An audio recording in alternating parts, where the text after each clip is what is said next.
Good morning, everybody, and welcome to Jason Mackey's First 10, a quick hit podcast to get you ready for the day.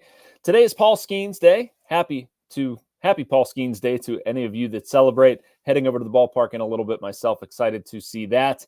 Going to talk about a couple different things on today's episode. Actually going to lead with hockey and Mike Sullivan's future with the Penguins. Also going to react to the NFL draft coming to Pittsburgh. And news item from Roger Goodell I found was interesting. Some problems with the Pirates bullpen as well as they blow a lead last night. But first, want to remind you that we're sponsored by the North Shore Tavern. You don't have to be a baseball fan to love it there. The interior is wall-to-wall Pirates. There are appetizers, entrees, cocktails, and of course, steak and seafood on a sizzling lava stone. Open every day. The North Shore Tavern across from PNC Park is Pittsburgh's home for steak on a stone. It's also, I think, my home for a post-game meal today. Planning on heading over there. So if you are there, I will see you there. But want to talk a little bit about hockey and some news over in that realm. We addressed Mike Sullivan coaching the U.S. Olympic team, which I think is really cool. Well-deserved. As much sort of frustration as has existed with Sullivan and the Penguins, which I understand. I mean, the past 2 years have obviously not met his or their expectations. It's very easy to pin things on a hockey coach. I don't think Mike Sullivan deserves it. At the same time, I understand holding Sullivan and the Penguins to a high standard. I wouldn't want it any other way if I was Sullivan.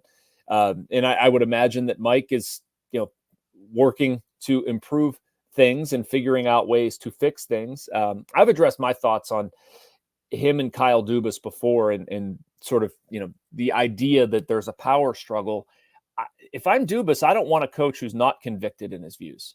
At the same time, the coach doesn't run the organization. Dubas is accountable for decisions that are made. So in that sense, I'm going to listen to input from Mike. We're going to go back and forth, and I'm ultimately going to make a decision, which I think they did with Todd Reirden. Anyway, that's a little bit down in the weeds from where I want to go with this. But what the Olympic appointment tells me, you're not going to fire a coach who's headed to the Olympics, right? You wouldn't think so. To me, that says it's on the players, which honestly, it largely should be.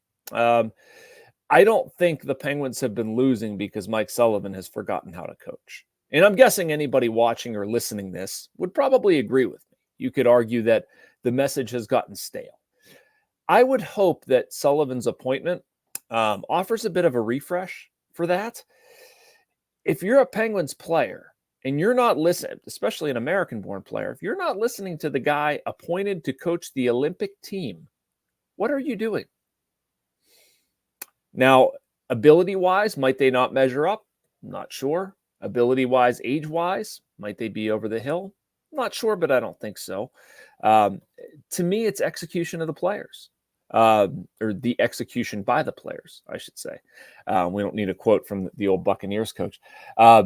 Anyway, the power play is a big component of that. Swapping out Todd Reirden, I don't think it certainly wasn't Reirden's fault. But you do need to send a message that this is not acceptable. These guys understand how it works in pro sports. I hope that they bring in somebody, I'll let Rick Tocchet, honestly, with strong opinions, somebody that's going to push back against Sullivan, somebody that can get this thing in working order. And I don't think it's all scheme, although it's some. It's puck management. It's acting responsibly. It's, as Kyle Dubas said himself, not trying to slap pass through 5 people. And honestly, it's simplifying, getting somebody to the front of the net, getting shots on goal. We've seen it at various times. So anyway, all of this tells me Mike Sullivan ain't going anywhere, which we probably knew at the beginning of this thing. And the Penguins are going to have to absolutely look for other ways to improve. Given their roster, I certainly think that's possible. Given the expectations of Fenway Sports Group, the resources given to Dubas and others, of course, they're going to be given every available dollar to make things better. And it's up to Dubas to make the right decisions. I do disagree with the idea of completely running it back with the same roster. I would argue that they do too. I've talked on here about this. I've written about this. I mean, what else is Kyle going to say at a season-ending press conference? But, I would expect some form of roster change. But I think what we've learned in the past week or so is that it's not going to come on the coaching front. Another bit of Sullivan-related news, a nugget, Sheldon Keefe heading to the Devils. Obviously, meaning Mike Sullivan is not heading to the Devils. I would think that those trade rumors can die down now. I don't think they're going to trade Sheldon Keefe for Mike Sullivan, although you never know, right? In the NHL sphere, crazier things have been bandied about. Kind of a loss for the Penguins Wilkes-Barre team, but I mean, if you're Sheldon Keefe, of course you're going to take the Devils' job over the Wilkes-Barre Scranton baby Penguins. But we'll see what way they address that. I think that would have been maybe an awkward scenario for Sullivan. But again, him going to the Devils, not going to Wilkes-Barre, through no other context than that, just the fact that the scenario doesn't exist. We should all get comfortable with Mike Sullivan. And I don't think that's a terrible idea. All right, so moving on to the Pirates, a little bit rough night last night. A little concerned about their bullpen situation, quite frankly. I was surprised that Derek Shelton didn't go with David Bednar in the ninth inning, and he instead went with Colin Holderman for a second inning. There was an off day.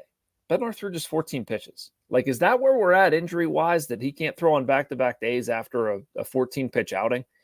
Like, I completely understand doing the best thing for David Bednar, and if he's not healthy, don't run him out there and don't hurt him. Like, he has been trending in the right direction. I get that.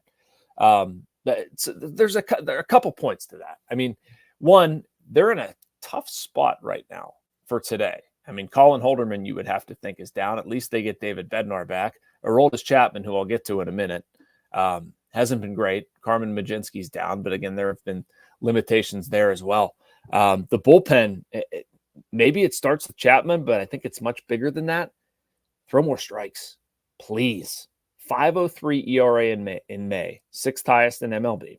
5.19 walks per nine. That's the fourth highest such rate. It's weird. If you get to their mark of fielding independent pitching, they're actually the 14th lowest in May, 3.89. And I guess what that tells me is they're not getting hit particularly hard, but walks are inflating it. I'm not sure. Trying to translate that a little bit earlier, but I know from watching last night they need to throw more strikes, and I know that Aroldis Chapman is the biggest culprit in that, which takes me to my next point, that they haven't spent money particularly well. For as much anger as people gin up about the Pirates, and I certainly understand it, I'm not saying it's invalid, I'm always surprised that it doesn't go more toward the money they do spend. Like, people want them to spend more. They want them to be more active in free agency. If you look at what they did this offseason, I'm not sure I do. I'm not sure I want round two of Michael A. Taylor, Rowdy, Tellez, Yasmani Grandal, and Aroldis Chapman, which, by the way, can add it up real quick, but, somewhere around 20 million, a million or two north or south. They have not gotten a return on investment from that by any stretch. Specifically with Chapman, $10.5 million for a setup guy who can't throw strikes in the seventh inning. I like the fact that he can throw 101. I don't like the fact that he just loses all control of the strike zone sporadically. 11.49 walks per nine this season, most among anybody with 10 or more innings pitched. 21 games, 15.2 innings pitched, 20 walks. Yuck. I mean, that you're spending that much money on a premium reliever, you would absolutely expect more. And occasionally he's been brilliant, but I would take largely good more consistently. This team cannot afford to have that sort of volatility. Combine it with Barucki being hurt, with Josh Fleming kind of turned into a pumpkin and went to AAA. Maybe he comes back.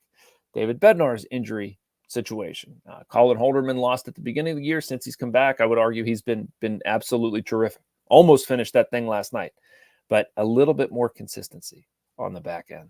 Going to wrap up with a couple Steelers topics. The NFL draft coming to Pittsburgh. I can't wait for this thing. I really can't. I think it's going to be fantastic what the NFL has done to grow this event, what it's going to look like on the North Shore, Point State Park doing like a fan. I was reading Jerry Dulack's story and saying that they're still sort of in between on what this is going to look like. But come on, Point State Park, the NFL, April. Like, the only thing you can hope for is like halfway decent weather. But if you get it, I think that's really going to rock. And just the area around the stadiums, I'm so excited to experience that. We'll be right in the middle of it. The NFL has done a really good thing growing this. It's amazing. I mean, business-wise, I feel like they could, market the phone book at this point. It's pretty incredible. Just really, really like the event. It's going to be great to showcase our city. And interested to see what sort of, I want to say, additional elements of this pop up, stuff that we didn't think about. Obviously, there's going to be a lot of money flowing into the city, and that's great. But I think there's going to be extra stuff attached to this that maybe we're not even thinking about. Last note from the owners' meetings from Goodell, they're moving to an 18-game schedule, or they want to move to an 18-game schedule. I can't say I'm terribly surprised by this, and I hate it. When does it stop? When does it stop? I understand that we want more football. I understand that going to 20 now, 22. I don't know, but I'm worried that the product is diluted enough with injuries and what that causes. We're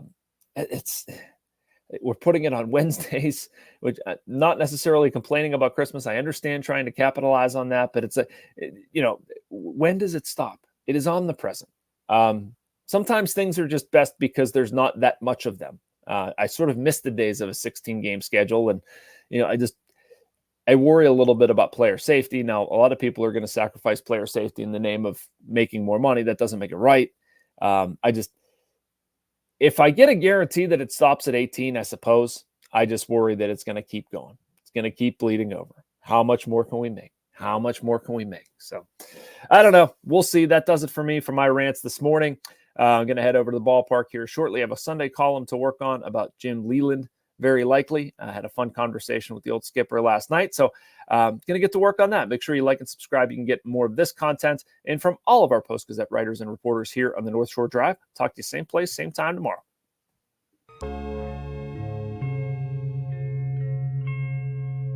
Thank you for checking out this content from Post-Gazette Sports. If you watch this video on YouTube, please like the video and subscribe to our channel. For all of the sports coverage the Post-Gazette has to offer, visit post-gazette.com.